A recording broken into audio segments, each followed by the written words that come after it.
స్నేహం గురించి ఒక మాట చెప్పనా? True friend is like a mirror. నిజమైన స్నేహితుడు అద్దం లాంటోడు. ఎందుకంటే ఫ్రెండ్షిప్ మనం ఎలా చూస్తామంటే, నా మనసును అర్థం చేసుకోగలిగిన వాడు అంటాం. నన్ను అర్థం చేసుకోగలుగుతున్నాను, నన్ను నేను చూసుకోగలుగుతున్నాను, నేను నేనుగా ఉండగలుగుతున్నా. Yes, true friendship is like a mirror.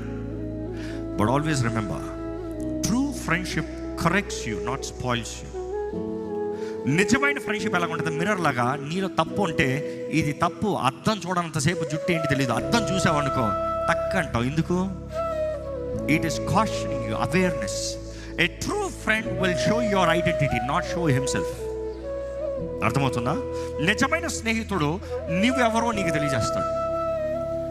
Jonathan దావీదు గురించి చూసినప్పుడు, how such a beautiful relationship you see. ఎట్లా వారు ఒకరు హృదయాలు, దేవ్ హార్ట్స్ వర్ కిటెన్ టుగెదర్ అంట, ఏకపరచబడ్డాయంట.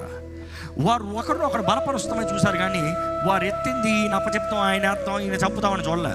ఎందుకంటే దావీదు చూస్తే జోనాథన్ సింహాసనంకి థ్రెట్, కానీ స్వార్థం కొరకు ఆలోచించకుండా దేవుడు నిన్ను అభిషేకిస్తే నువ్వే రావాలని సమర్పించుకోవచ్చు.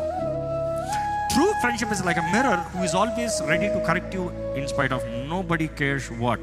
నువ్వు రోడ్లో నీ చుట్టూ ఉన్న వాళ్ళందరూ నువ్వేమనుకుంటావు ఆలోచిస్తావేమో, కానీ నిజమైన స్నేహితుడు మాత్రం దెబ్బ ఒకటేసి రే అని చెప్తాడు.